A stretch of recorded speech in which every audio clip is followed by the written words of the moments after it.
Baik, selamat sore kawan-kawan. Kali ini saya akan menunjukkan mengenai pembibitan Sriwijaya Semikro 5 yang kita lakukan dengan pembibitan mandiri kan kawan ya. Untuk pembibitan yang di kita semai ini kurang lebih ada 600 pokok.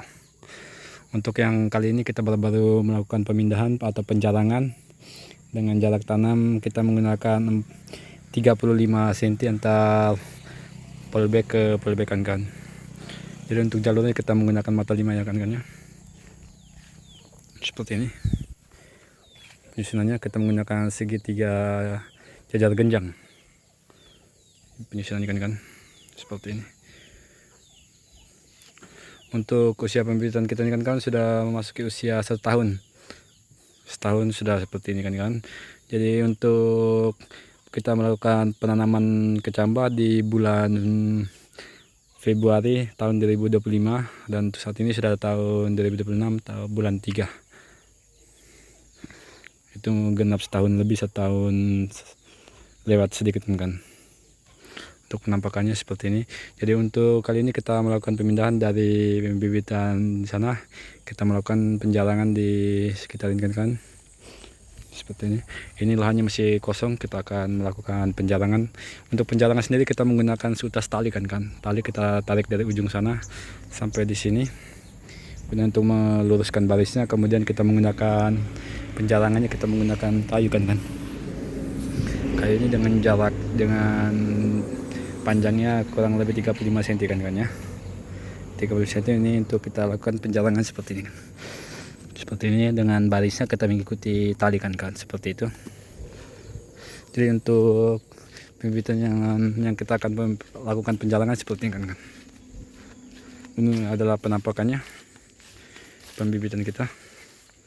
Wah, pertumbuhan sangat bagus kan ya. Masih hijau glowing. Pertumbuhannya sangat baik. Mantap sekali kan. Ini kita akan melakukan penjalangan seperti ini. Jadi penjalangannya kita seperti ini.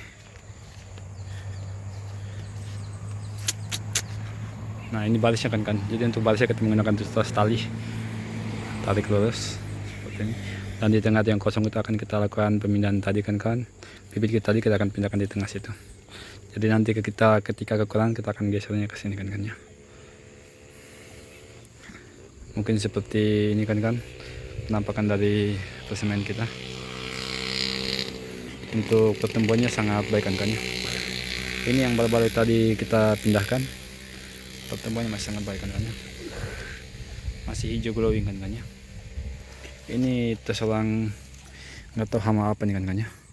Bintik-bintik ini kan. Nggak tahu mungkin kan ada yang mengetahui jenis penyakit apa yang menyerang ini. Silahkan tulis di kolom komentar kan dan cara mengatasinya kan. Kita pun masih belum paham, masih awam, jadi masih banyak belajar lah untuk cara mengatasi penyerangan dari penyakit seperti ini kan.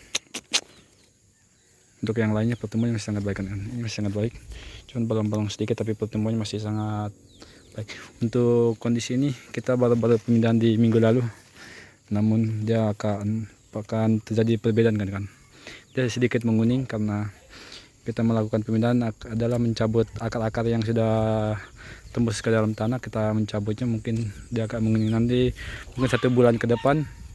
Ketika kita melakukan penyiraman dengan rutinitas yang tepat, maka dia akan hijau kembali dengan menggunakan pupuk yang tepat kan. Untuk pemupukan kita biasa menggunakannya setelah 1 bulan pemindahan baru kita melakukan pemupukan kan. Untuk saat ini kita belum bisa melakukan pemupukan sebab untuk bibit kita ini masih dalam keadaan stres, dia butuh penyesuaian. Ketika dia pertumbuhan sudah baik selama 1 bulan baru kita melakukan pemupukan kan. Biasa pemupukan yang kita gunakan di persemen kita ini, kita biasa menggunakan pupuk NPK Mutiara kan 1616 seperti ini. Mantap pertumbuhannya kan ya. Jadi untuk yang di belakang sana itu kan itu adalah bibit yang kita periode penanaman dengan periode kedua, tahap kedua kan. Seperti itu, dia pertumbuhannya masih kecil kan ya, seperti ini masih kecil. Berbeda dengan yang ini kita melakukan penanaman dengan pertama penampakan seperti ini. Ini cantik kan. Mantap pertemuannya kan. Ini sudah mulai pecah daun kan ya. Kalau beberapa yang memang ini kan ini yang mulai pecah daun kan. Ada beberapa tanaman kita yang belum melakukan pecah daun. Oh ini seperti ini kan. Ini adalah contoh yang belum terjadi pecah daun. Seperti ini. Namun ada beberapa yang sudah pecah daun seperti ini. Dan untuk kondisi pecah daun kurang lebih tanaman kita ini sudah 80% lah sudah terjadinya pecah daun. Seperti ini kan.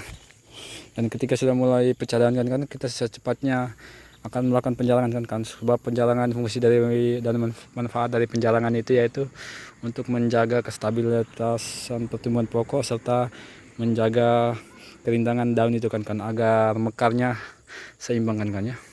Ketika terlalu rapat maka dia akan pertumbuhannya akan hanya fokus tinggi ke atas sebab dia mencari sinar matahari, dan ketika kita melakukan penjalangan maka pertumbuhannya pun akan mekar ke samping dan daunnya kan ya. Mungkin cukup sekian informasi yang saya berikan dengan pembibitan kita ini kan. Semoga bermanfaat.